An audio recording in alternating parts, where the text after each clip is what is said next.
I'm Katie Cianci. I am the host of Courage to Rise show. Welcome. We are so excited to have our guest, Damon Griffin. And Damon Griffin is the owner of Integrity Sports. He also used to play at University of Oregon when it was Pac-10 school. And he was also in 4 years in the NFL as a lead wide receiver, and also is now a coach for Nike opening. And he's doing many other projects, amazing projects. So welcome. And I invited you here because you have an incredible story of transformation that I think is very inspiring for adults and teens. I mean, just anyone, because of what you've experienced in your life, what you've achieved, and how you've had some obstacles and challenges along the way, and you've risen every time you meet that challenge and you exceed it. And so I'd love for you to share your story about how, briefly, because there's a lot there, from where you started, in playing football. You were in high school, where that kind of led you to where you are now. Okay, well, like you said, it is a long story, but it's a good book. It's a good chapters. Everything's a chapter, and I think that's what people in life need to understand. Building chapters in your life and building your book. And the process of my book has always told me who I am and my purpose in life. So again, it does start in high school, where I had these, dreams and aspirations to play sports at the next level. I realized that I always wasn't the prototypical what they're looking for, meaning high size, speed, but I always had a passion. And I think that passion always overtook everything else, or those obstacles. More importantly, that passion allowed to do what I love to do, and that was playing sports, and one was playing football. But again, I was always told I wasn't good enough, I wasn't fast enough, I was too slow. But I did know I had a gift. I knew I had a talent relating to teammates, players, motivating, being a leader. I was always a natural leader. Again, understanding my purpose in life was always there. So again, I wanted to go to college, and I knew this gift would allow me to go to college and pay for it. I never knew what level or how high I can go, but I knew I could play at another level. So I made goals, and goals to me were always obtainable. Even understanding before the importance of attainable goals are what's going to allow you to step your ladder, step the stairs, constantly keep growing, constantly keep having success. So even then, understanding how to do that allowed me to put myself in position. So I had these goals early that I got to get this certain catches, certain yards, certain touchdowns. And if I did, there's an opportunity for me to play at the next level. Never knew how I'm going, again, because I was always told I wasn't good enough. But I ended up obtaining those goals at the high school level. And even obtaining those goals at the end of my senior year, I still wasn't getting necessarily recruited. I got some smaller schools, but it was more because I found out I got a call from University of Oregon, and they said, "Hey, God, we're hearing all these great things about you, and we think we would like to recruit you, and would you like the opportunity to play here?" And I'm like, "Are you kidding me? Of course, I would love to play there." I never knew you would even think of me. And they're like, "Are you crazy?" Blah blah blah. We're trying to get your film. We reached out to your coach several times, but he's not calling us back. I'm like, that's crazy. So of course, me and my dad, we went down to the high school, and we're like, "Hey, we kind of just heard University of Oregon is interested in me, and they might want to recruit." And he was like, "Oh yeah, there's also several other schools that are interested in you as well, but you're not good enough to play. You're not good enough to play at Division I level. You're too small. No way. Yeah, you're too slow. You're too small. There's no way you could play." And me and my dad looking at each other like, I just swore my dad was about to just throw him through a wall. Yeah. At the time, and my dad be like, "What do you mean? Tell my son is too small." Exactly. Even when these schools are coming at you, and back then it's funny, used to give VHS tapes, and they put a label of their university, and you just send the tape over. That's how they used to do it. And we looked to the side, and I'm not joking, kid. There was probably 15 universities that had their name at major universities asking for me. So again, we made a tape. It was the most horrible tape ever. We had two VCRs, pause, stop, record. put it together, sent it over, ended up getting 11 Division I offers in the Wow. end of my senior year. And again, this was after the coach told me I wasn't good enough to play. And See, again, I want to go ahead. stop there just for a second because I think that's Mm-hmm. so important because people, sometimes we listen to what other people say and we take that as fact. Right. And then we Right. don't move and we don't take action and we don't pursue the things that we know in our heart that we want and that we know we can do because we listen to what other person says. And you didn't listen. You said, "Oh, really? You think that?" Well, you Well, and your it wasn't dad. necessarily right. And I think it comes back to, but what was my goal? What was my passion? My Right. goal was just to play ball the next level. So I Yeah. was good to go to a smaller school like University of Laverne or Azusa Pacific, whatever was local, that was giving me opportunity. I was happy with it because Yeah. I obtained my goals. And Yeah. whatever else was allowed my life, whatever that next chapter was going to be, I wasn't in control of it. I needed somebody else to help me. But come Mhm. to find out, there's a lot of people that wanted to help me. It was just putting myself out there to Yeah. do that. And then that kind of maturity started to develop in me to start building confidence. So when I went from a very small school and ended up going to a big university like University of Oregon, stepping on the field, I still kind of always heard those rings. And even to the point, the coaches there were like, he's too small, he's too Mhm. slow. And you're still like, whatever, I'm here to do what I do, love to do, passion, and constantly play with the passion in doing it. And end up getting to play, well, at that time, University of Oregon in 1994, sounds like a long time ago, wasn't a very good team, but we ended up going to the Rose Bowl and winning the Pac-10 champion. And I ended up Oh. getting the honor of playing as a true freshman. My goals were, okay, just get on campus and don't get kicked out. Like, don't get kicked off, but more importantly, by just believing in myself and constantly, doing what I knew I knew what made success. And that was my IQ, understanding how to play, understanding the playbook, understanding what I am good at and really flourishing in that. And by doing it, I just concentrated and took it to a whole nother level, end up playing as a true freshman and end up being on the Rose Bowl team, coming from, and it is such a great message as well, because even though I didn't do a lot that year, I was on the team. And more importantly, I was on the team that went back home to go Yeah. play in front of all my family and friends Oh, that's when so less awesome. than, 7 months ago, I was told I wasn't even good enough to be playing at all. I'm at the biggest stage ever. So Oh again, yeah, you're too small. Uh-huh. yeah. And then it's just Yeah, like, right. yeah, exactly. I'm telling you what, and scoring a touchdown Love in it. front of 60,000 people will change your life. Trust me on that. So Love it. again, just kind of constantly growing and maturing and understanding how this world life starts working. Yeah. So again, even then, at that point, as I progressed, I still even had coaches on the staff that necessarily still didn't believe I was good enough to be other than other players. But it wasn't until Chris Peterson, who was the head coach of University of Washington just recently, um, he came and became my receiver coach. And he actually was like, I don't understand what these other coaches are saying about you. And it's fascinating how one person, no matter what the words are, can really influence you to believe at the whole nother level. And it Yeah. was just his tough love, his consistency of Mhm. being truthful, his consistency of trying to connect with me allowed me to like, man, I'm not I'm good enough to do this. I'm about to do this. So Yeah. I'll tell a story like my junior year where we're in a game, we're playing Fresno State and the game is tight and they put me in for one play. And I go in and I score a touchdown, like a 60-yard touchdown. Right after I score a touchdown, I'm like, okay, I must be going in next series. They're like, nope, nope. You sit right there on the bench where you belong. Still there. So I'm like, oh my God, I'm still on the bench. I'm like, I just scored a touchdown. Why am I on the bench? Not worrying as the game progressed, but learning from the past that allowed things just to happen. Just allow things to happen. Believe things are going to happen. So Yeah. sure enough, the game got tighter and our receivers in front of me started dropping the ball. So it was a fourth down play and they throw me in. I go in and it's like 15 yards. I get the first down. So I'm looking inside. They're like, no, stay in, stay in.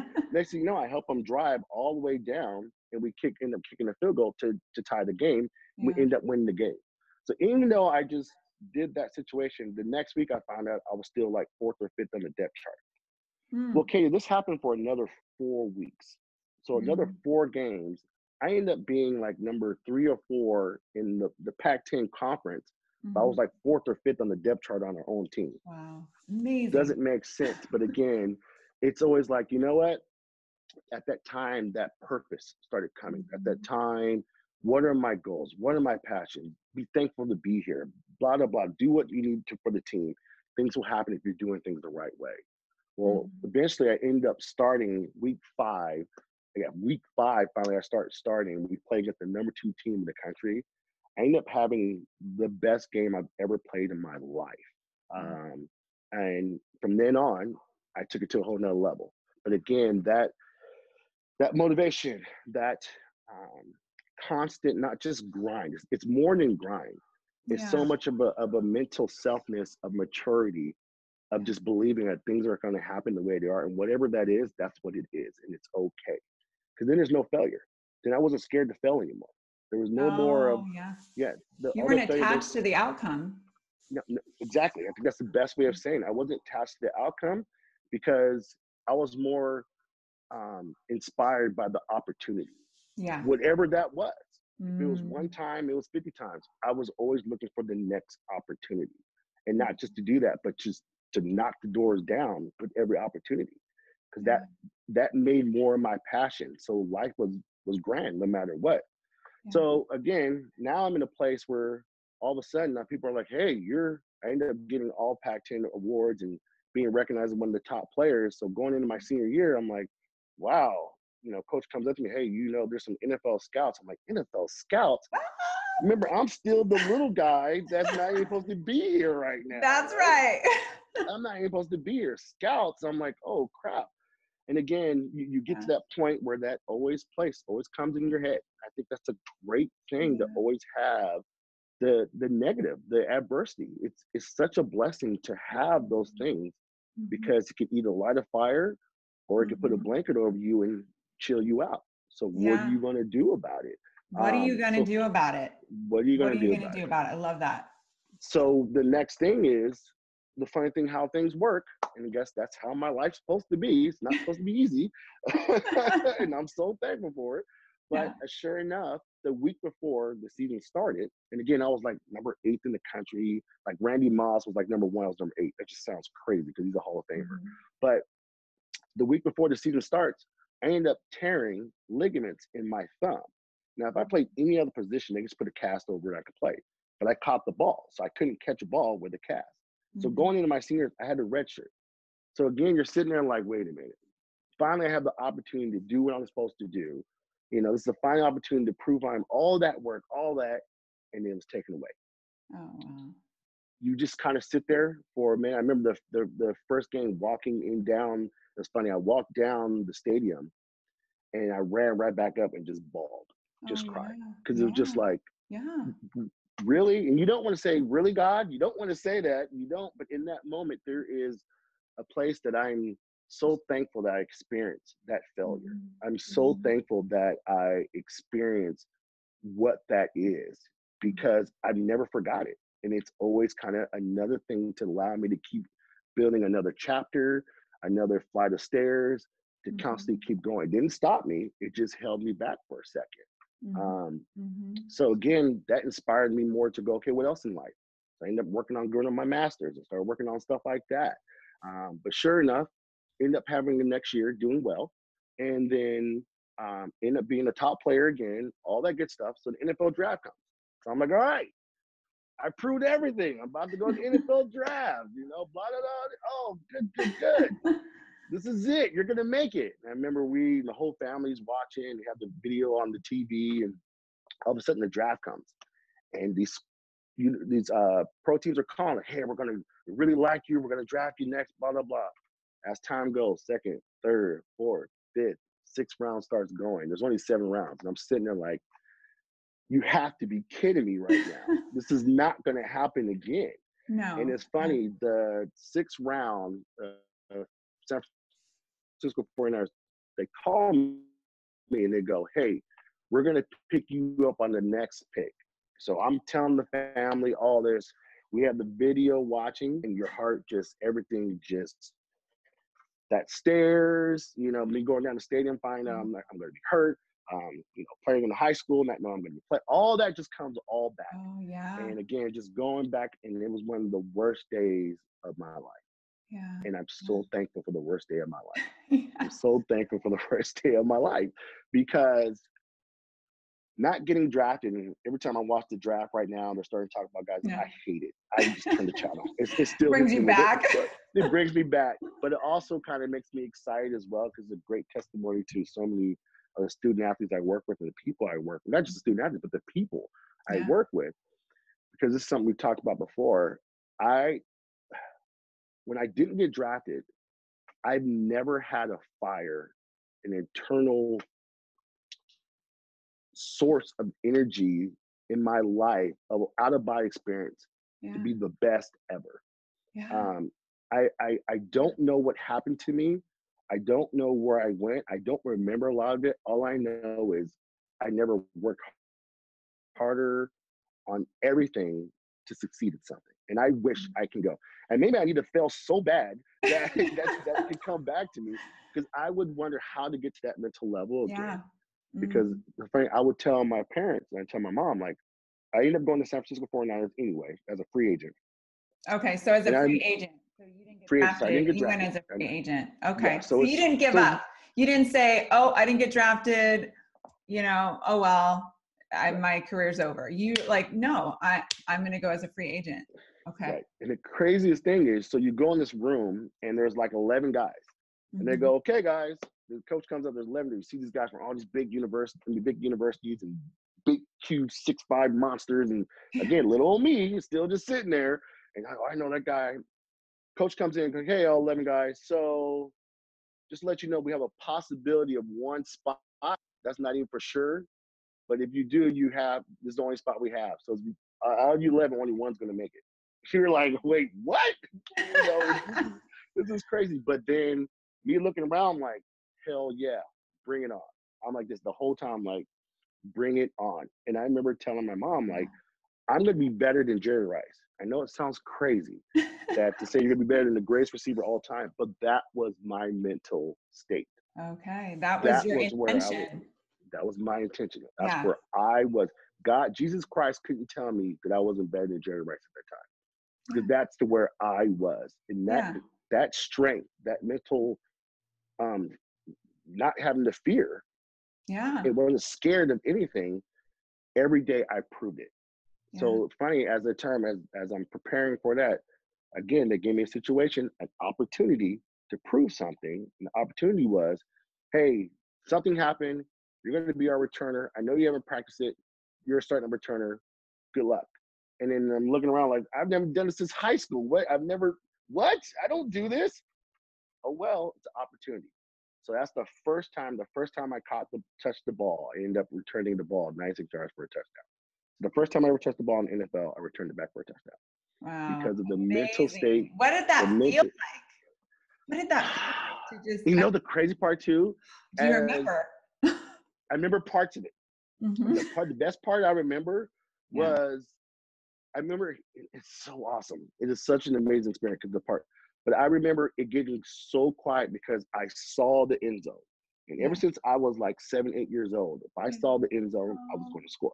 Yeah. But even better was, remember we're in the NFL, I saw the screen at the same time. So as I'm running, I hear some steps. I don't hear the crowd getting loud.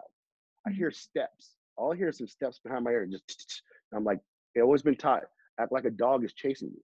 So I felt like a dog was chasing me. And I just took it and just sprinted like no other. And to finish and to score and just kind of just let it come is such a bliss like no other. But there was still me being me. There was still that humble aspect. There was still that hungry. It wasn't an excitement. It wasn't an over excitement. It was just more because I put myself in a position to make it happen. So from then on, ended up going through more through my NFL career and ups and downs. And at the end of there's my third year there with the Cincinnati Bengals. They were the worst team. They're the worst team, and again, I try to go back to, hey, just work hard, do what you're supposed to do, things are going to work out. And I remember a coach in the middle of the season was like, hey, I see what you're doing, and you're doing an amazing job, but you're never going to play this year. I'm like, wait, what? Well, this guy's getting 14 million. You're only getting this much. So you're not going to play unless all these guys get hurt. But you're doing a great job. I'm like, this is the worst experience ever. I hate the NFL. So I'm sitting there like, well, the contract year, I'm probably going to be done. This is probably my last year. Yeah. Funniest thing is I went from the worst team in the NFL and then ended up getting a call to do a workout. Funny thing, the workout was at 9/11, which sucks for some people to hear, but it was 9/11. I remember all of it. But ended up getting signed by the St. Louis Rams.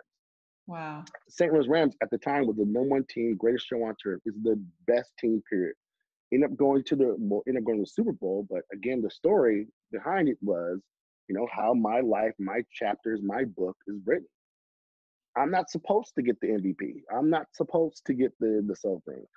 I'm supposed to have this testimony, what I understand now, this testimony to relate, to transport, to motivate and inspire so many people in his life. Because what happened was, again, in that place where working my butt off, doing whatever I can to take advantage of opportunities, not even worrying about anything else. Week 7, week 8, I ended up having an unbelievable practice, and the head coach, Mike Marks at the time, goes, "Okay, Griff, like, you're doing a hell of a job. You're a number 3 receiver, and you're a starting returner." I'm like, what? And you're sitting around again. The guys are like looking at you, and you're like, again, just that feeling of I'm not supposed to be here, but I just got another opportunity. I just saw another door open to get another flight of the stairs. Yeah, it's like being ready. Able to write another chapter in a book. I was going to say, it's like being ready for the opportunity when it presents itself, because you were ready. You were ready. And because I was ready, but I wasn't expecting it. I think that was the best thing. Yeah. It wasn't forced. It wasn't expected. It wasn't my intentions, like you talked about before, wasn't to start. It wasn't to play. It was just to constantly just keep making myself better. It was just constantly just trying to present myself to get an opportunity.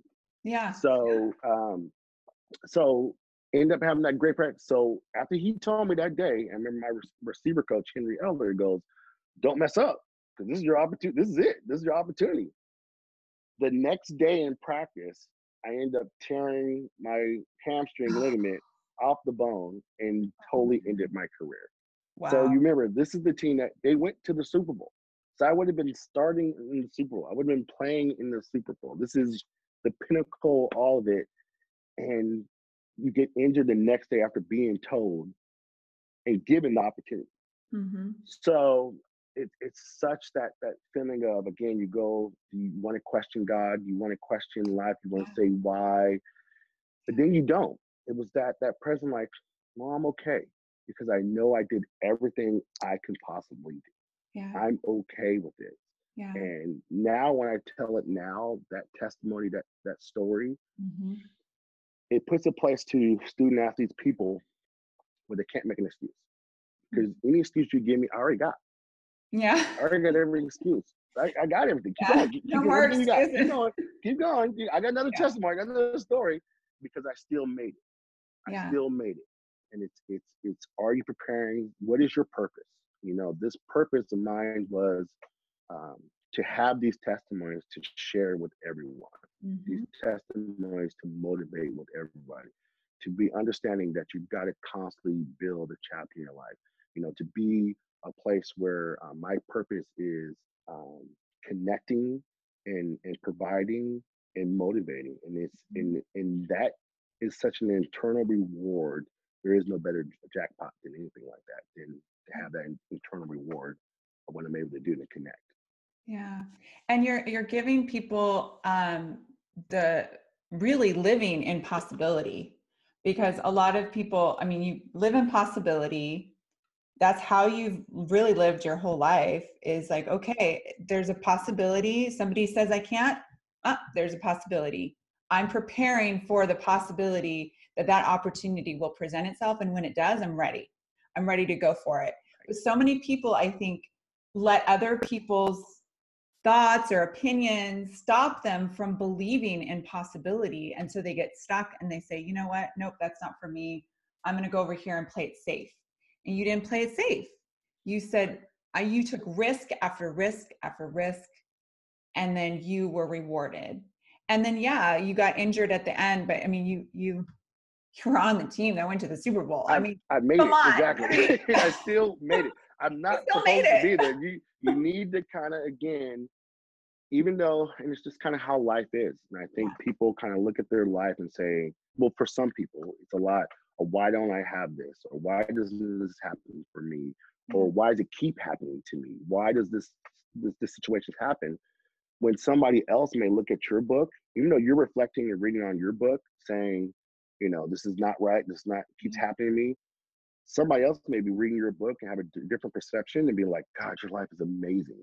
Yeah. Your life is so awesome. Like, you have this. And that's something I always kind of, you know, focus with, either I'm training with all my members at my gym or my student athletes I work at. It's like, I hear what you're saying. I do. But let me give you some tough love. You're okay. You have this constantly always finding the light in whatever's bad. You always find there is no bad news. Even the worst news can be something good if you look at it a certain way. Mm-hmm. You know, my wife loves to say, reflect on it. You know, it's, do you really reflect on, and how is that going to motivate you?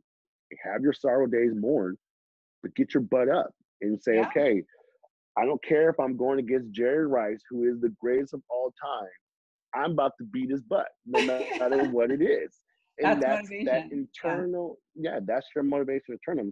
I use an example of one of my student athletes that had a really bad situation with some deaths in his family. And he carried that all the way through, you know, high school, but he played with passion. And there was a place where, are we still connected? I'm sorry. Yes. Yeah. So there's a place where, you know, he comes to me and I built that relationship with him already. We've already got that connection. And he is an important part in the game. He goes, Coach, I'm not confident in this situation. You know, don't put me in. I looked at him like, okay, I'm not. And I was about to explode because it was during the game, but I didn't, because I saw who my guy was. I was like, you know what? I'm going to go to the side. I'm going to talk to him later. Because this kid is an unbelievable player, unbelievable person, passion, all that. And again, just like the Chris Peterson situation, sometimes it takes just one person to say a certain thing to you to really inspire you. You never know what's going to happen. And I remember him going to halftime, and I just kind of grabbed him a little bit because I knew I could. It's a football world, you know, we do that sometimes. Yeah. But it's all love. It's just no different than a hug. But I looked at him and said, don't you ever say that to me ever again. Don't you ever say that to anyone else again. Like, I believe in you. I love you. You're going to do this. He just looked at me for a little bit, and he was a little bit, his eyes were big as hell because I never really talked to him like that before. But then he internalized it, understanding it was love, embraced it, and he came back out and just totally just dominated the rest of the game. Just dominated, you know. And all I needed him was just give him a hug, didn't have to say another word. And that's kind of my purpose on life. And there's no different than me dealing with a person that's overweight and struggling on constantly training, and they feel like they're doing everything right. And I'm going, okay, you're doing everything right? Oh yeah, what did you eat today? Yeah. Oh yeah, that's not right. Okay, you're making excuses. Ha ha ha, I get it. Yeah, I understand. That's not it. Stop making excuses.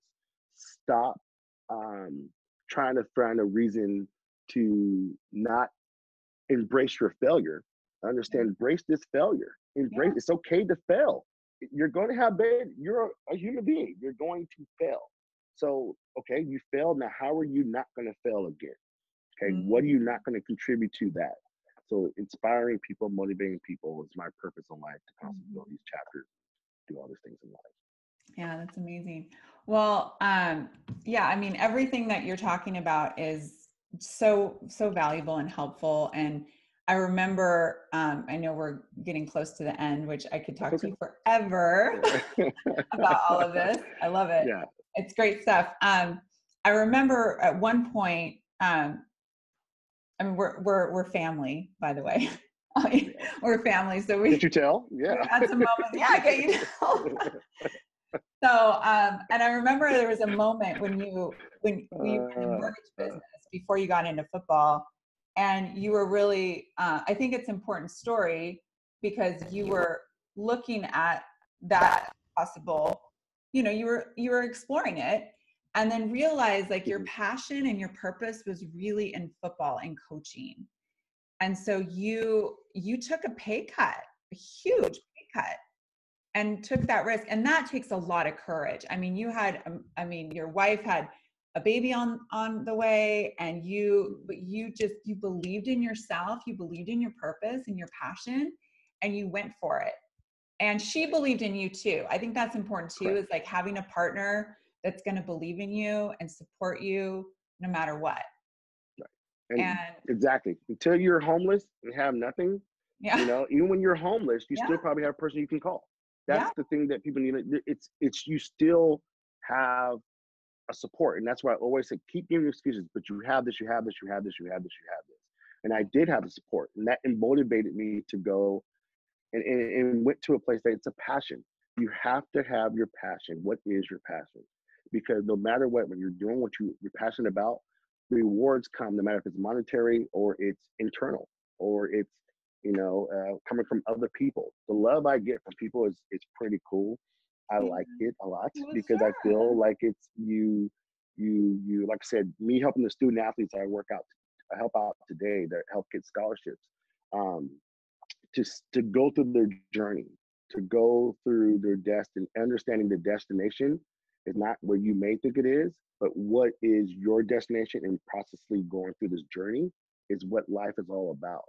And to next week, I have several student athletes that are going to be signing the letter of intent to universities where more than half never thought they even have the opportunity to go. So out of my 17 kids, 16 of them are all going. And these kids are going from Stanford to, UNLV to several different schools, in Montana State to Occidental, all over, Azusa Pacific, Bucknell, all over the country. Yeah. But these guys are getting opportunities for school to get paid for, continue to do what they want to do. And some of these are Ivy League schools, understanding it's not about what's going to happen the next 4 years, but the next 40 years, you're going to have this degree where you were just around the corner and we were just doing some hills the other day and making you push-ups nonstop. And now you're going to an Ivy League school. You may not understand the importance of it today, but when you're my age, you're going to be very thankful for it. And that's my purpose. My purpose. That's what it's all about. Yeah, I love it. So how can, you also are offering a free gift, very generous free gift. Yes. So I'm going to offer a consultation, a free one, of opportunity to help out a parent if they want help on resources and, more importantly, direction to help their student athlete, no matter if it's a male or female. I work with all genders and all sports. Not so much basketball, to let you know, because a lot of AAU stuff. But anyway, helping them consultation, and I will help with a film for free.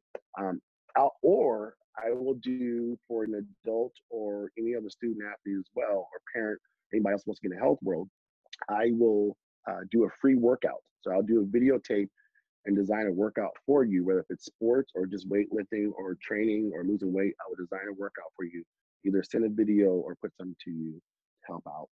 Wow, that's amazing. Wow, you're so generous. Thank you. Thank you so much. And how can they reach you? How can they connect with you?